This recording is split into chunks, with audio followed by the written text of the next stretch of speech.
BEd द्वितीय वर्ष में पर्यावरणीय शिक्षा विशेषीकरण विषय के रूप में है। इस विषय के अंतर्गत एक महत्वपूर्ण बिंदु है वन्य जीव प्रबंधन। प्रबंधन जरूरी है। वन्य जीव वो हैं जो वनों में निवास करते हैं, उनका पूरा जीवन काल वनों में ही है।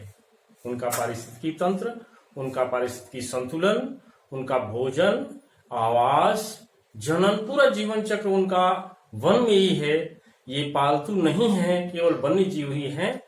लेकिन कुछ समयों से, कुछ वर्षों से मानव अपने लालच में इन वन्य जीवों के शिकार के लिए, इनके नाश के लिए सामने आया है। इन कारणों से इन वन्य जीवों का नुकसान हुआ है, समस्याएं आई हैं, कुछ परिस्थितियों के अनुसार समस्याएं आई हैं। इसलिए यह टॉपिक महत्वपूर्ण है बीएड द्वितीय भाग के लिए।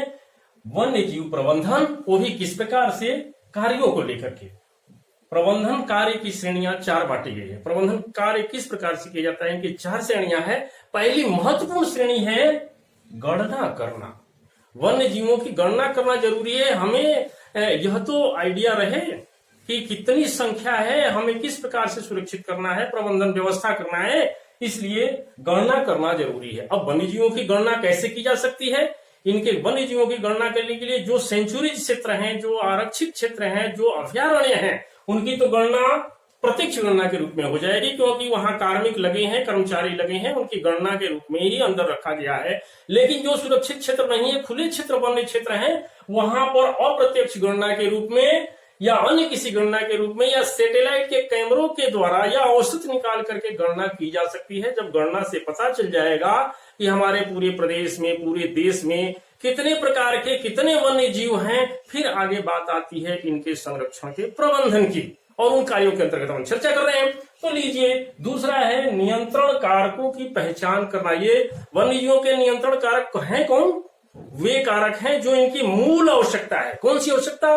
भोजन, पानी, आवास, किसी प्रकार की बीमारी, इस प्रकार की समस्याएं न हो, ये उनका नियंत्रण करने के कारक है। इसलिए महत्वपूर्ण ढंग से इसको, इन कारकों का पता लगाना जरूरी है। जो कारक मूल रूप से हैं, उन कारकों को दूर करना आवश्यक है प्रबंधन के अंतर्गत। आइए तीसरे बिंदु को देखते हैं, उत्पादकता अनुपात। ये क्या है? उत्पादन कितने हो रहे हैं, इनका प्रजनन कितना हो रहा है, इनकी जनसंख्या जैसे गणना के आरंभ किया, तो उत्पादकता अनुपात को लेकर के हमें उन अनुपात की आवश्यकता है कि कितने अनुपात में इस समय वन्य प्राणी हैं, और मानकों के अनुसार कितने प्रतिशत वन्य प्राणी होने चाहिए प्रत्येक जंतु वर्ग का। जैसे अभी गोडावन पक्षी एक है जो विलुप्त के कगार पे है, तो इस प्रकार के जो कुछ विलुप्त होने वाले हैं, कुछ विलुप्त हो चुके हैं, कुछ विलुप्त के कगार पर, लिमिट पर हैं, उनको बचाने के लिए उनके उत्पादकता के अनुपात को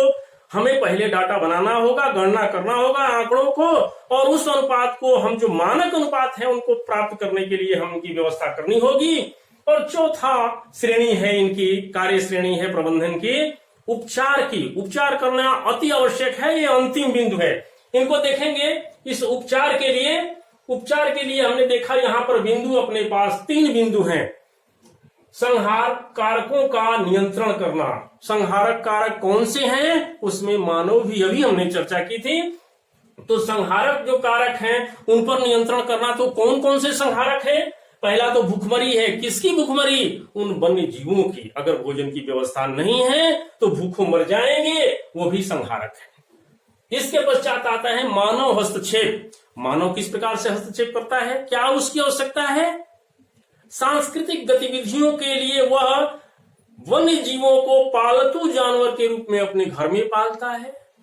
पालतू जीवों के अलावा जो जंगली जीव हैं, उनको मार करके उनके खाल को, फर को, उनको घर में कालीन के रूप में बिछाने के लिए, उनके कालीन बनाने के लिए, रंग बिरंगे खिलौने बनाने के लिए उनका फरों का प्रयोग है, जैसे हाथी दांत का प्रयोग है। इस प्रकार से उनके सींगों को लेकर के और घरों में सजावट के रूप में बनाने का कार्य है। तो इस प्रकार से मानव को, इस प्रकार मांस खाने का कार्य है। इस प्रकार से मानव का बहुत बड़ा हस्तक्षेप है वन्य जीवों के। इसमें संहरण करने में, संहरण करने में, नष्ट करने में, समाप्त करने में, अतिदोहन करने में। आइए, और है बीमारियां। अगर जो बीमारी उसको लगी हुई है, उन बीमारियों की जांच करना, पता लगाना कि उन वन्य जीवों की बीमारी किस प्रकार की है, एक प्रजाति पर कितने प्रकार की हैं, इनकी व्यवस्था करना और अवैध शिकार को रोकना। भारत में वन्य संरक्षण, वन्य जीव संरक्षण अधिनियम बने हुए हैं। संवैधानिक रूप से उन कानूनों की पालना करना, जन जागरूकता करना, जिससे कि अवैध रूप से जो शिकार हो रहे हैं उन पर नियंत्रण किया जा सके। अन्यथा हम तो यहाँ कर रहे हैं गणना और यहाँ वन्य जीव का अवैध शिकार हो रहा है, तो हमारा बैलेंस हुआ कहाँ, संरक्षित हुए कहाँ, प्रबंधन किया कहाँ हमने। आइए इसके बाद आता है इस उपचार का दूसरा बिंदु, आवासों में वृद्धि। इनके आवासों में वृद्धि की जाए। आवासों में कमी कहाँ आ गई, आवासों में कमी आ गई कि हमने नगरीकरण के अंतर्गत देश के कोने कोने में जंगलों को काटकर, वनों को काट करके हमने आवासीय व्यवस्था कर दी। अब उनके आवासों में कमी आ रही है। समस्या यह है कि वन्य जीव पूरे स्वतंत्र रूप से विचरण करते रहते हैं इस जंगलों के अंदर, और उनके अंदर अगर ये कमी पड़ रही है तो उन आवासों की वृद्धि करना है, जिससे स्वच्छंद रूप से अपना जीवन यापन कर सके।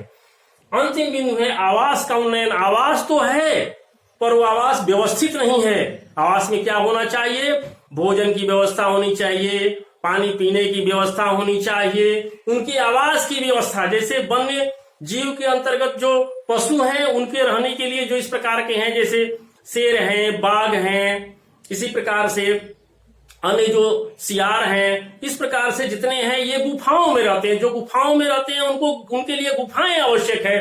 इसी प्रकार से जो ये उड़ने वाले पक्षी हैं, इन पक्षियों के लिए घोंसले होने चाहिए विधिवत उचित ढंग से। वहां आवास की व्यवस्था, घोंसला है कि नहीं, क्योंकि घोंसला होगा तो रात्रि के समय, विश्राम के समय आके विश्राम करेंगे, वहां प्रजनन होगा, जिससे इनकी संख्या में वृद्धि होगी। तो अगर आवास व्यवस्था व्यवस्थित नहीं है तो प्रजनन में भी समस्या आएगी और संख्या में भी इनकी समस्या आएगी। इसलिए आवास के उन्नयन करने के लिए, अपडेट करने के लिए, अपग्रेडेशन करने के लिए, उनकी समस्याओं को दूर करने के लिए हमें भोजन की उचित व्यवस्था, पानी की उचित व्यवस्था, वनस्पति, वही क्षेत्र वनस्पति जिसमें उन जीवन यापन करते हैं, क्योंकि इनका चक्र क्या है, भोजन चक्र। जो शाकाहारी हैं वो वनस्पति का भोजन करते हैं, ये वन्य जीव। जो मांसाहारी हैं वो शाकाहारियों का भोजन करते हैं। इस प्रकार से संतुलन की स्थिति इस वातावरण में चलता रहता है। पर्यावरणीय संतुलन को, वन पारिस्थितिकी तंत्र को, पर्यावरणीय संतुलन को ये बनाए हुए हैं। इन 4 कार्यों से हम देखेंगे कि यहाँ प्रबंधन कार्य की 4 श्रेणियां हैं, जिसको महत्वपूर्ण ढंग से वन्य जीव प्रबंधन के अंतर्गत हम व्यवस्थित कर सकते हैं। धन्यवाद।